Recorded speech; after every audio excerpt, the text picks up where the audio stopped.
All right, this is the boxing source here, and we got Too Sharp, brother Jaqeem Hutcherson. What's going on with you? What's going on, brother? How you doing, man? Doing good, doing good. Just catching you here over at Hillcrest Gym. Pretty much did part of your workout. See that you got a little bit more to go. So how's that going so far? It's going so good so far. I fight on November 3rd, so the weight is good and everything. So we just pretty shaking out right now. I just hit the treadmill, got some miles in, shadow box a little bit. So we gonna keep shaking out, hit the bag a little bit, some mitts, ab work and whatnot. You know, probably call it a day. All right, no doubt, no doubt. Now, you said you had an upcoming fight here coming up in November 3rd. It's pretty much, a couple weeks from now. Yeah. So you've been, getting your final preparations ready for all of that. Right. Going through the, past few weeks, past few months, you said that, you've been dealing with a, injury to your ankle. So, how severe was that, and how was it to try to get yourself recovered to get to the status that you're at right now? Yeah, man, it was a very traumatic injury, very severe. I had a bimalar fracture. So basically, what that is, it was broken in two places.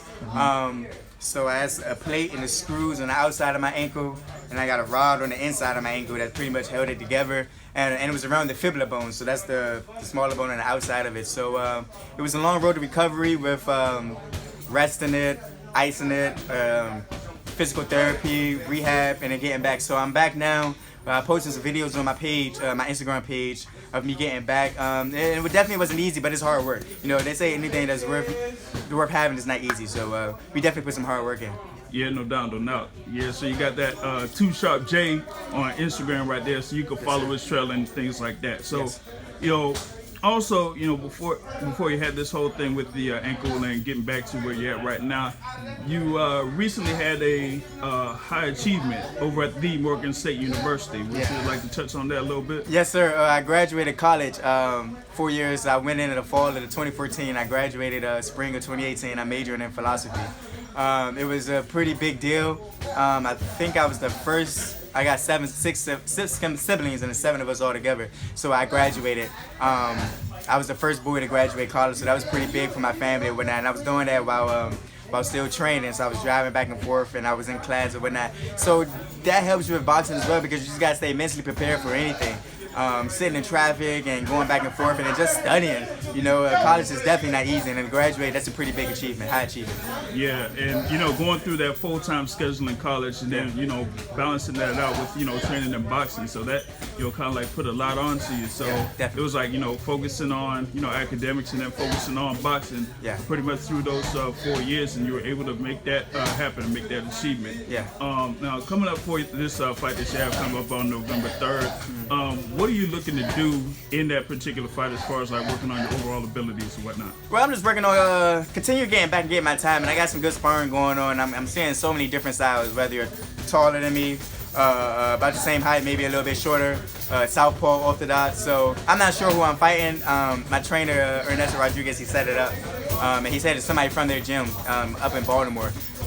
So I don't know too much about the cat, but it doesn't really matter because I'm prepared for any style that's being thrown at my way.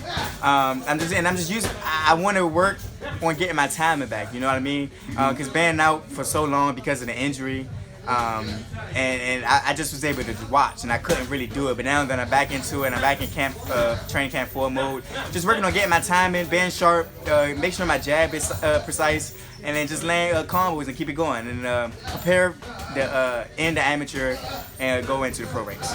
Gotcha. All right, now you were talking about your upcoming fight on November 3rd, Saturday, and what I want to touch into is, how did you get your beginning into boxing, pretty much as a young age, up until 16, 17, and then, up to this point right now? I was always into the sport. I always wanted to do the sport, but I just never really had the time because I was playing football.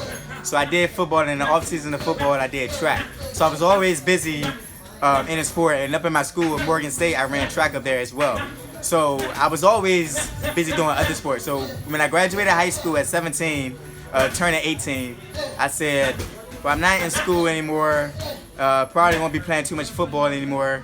I said, let me just do the sport that I always wanted to do, and I never did. So I went on ahead and I started boxing. So I started off at Oxon Hill Boxing Club. His name is Daryl Davis. That was my first trainer. He's pretty much like family. I know him, and he know a lot of my family. So I started off with him, but he had a lot of kids going on. So I moved over here to Hillcrest Boxing Gym. The beginning of my career was a little shaky. My amateur boxing was starting off was a little bit shaky because I knew how to fight, but I didn't know how to box. So it's a pretty big difference between the two. I got older brothers, so we was always going at it. So I was fighting good, but I didn't box well. So I won my first fight, and I think I lost like my next 3 fights, so maybe 4. So I was like 1-3, 1-4, something like that. And so I came over to Hillcrest Gym. I didn't fight for like 3 months. I got some good training, some good quality training, and I just went on the winning streak. Won plenty of fights in a row. And then in that Golden Glove, I think it was maybe the 2015, 2016 year, something like that, I can't remember. I made it all the way to the semifinals. So I was like, okay, cool, that's a big achievement. I was like, maybe I got some skills, maybe I can do this, right? Yeah. So then I just continued to train while going to school. And then it just progressed from there.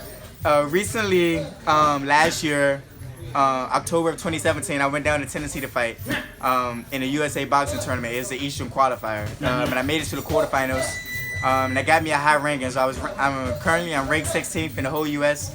in my bantamweight division, 123 pounds for the amateurs. So my career just been steadily going up. I got about 25, maybe 30 amateur fights right now. And then so we're looking to continue just be amateur for not too much longer, and then next year I'll probably do the Golden Glove one more time. I think my trainer want me to do the Golden Glove one more time, win that, and then we go ahead and turn a pro. Gotcha. So you got this, this next amateur fight coming up November 4th, and that's going to be part of your, ascension over from the amateur ranks to the pro ranks. Correct. And so, what is it like working here at Hillcrest Boxing Gym? You said that you knew how to fight, but you didn't know how to box. So here at Hillcrest, it seems like you were able to develop, the skills in order to box, and how much has that helped you over the course of your amateur career? But we got it's a great culture here, and we have great coaches from Ernesto Rodriguez to Andre Betty Robin, our cut man, we call him Dr. Shades, Philip Ragland's his name, and then my strength and conditioning coach, Martin Gibson, and collectively we work as a team, and it's like a fine oil-well machine. They taught me how to box. They broke it down from the basics. It took me back to the basics, and then they brought me back all the way up here.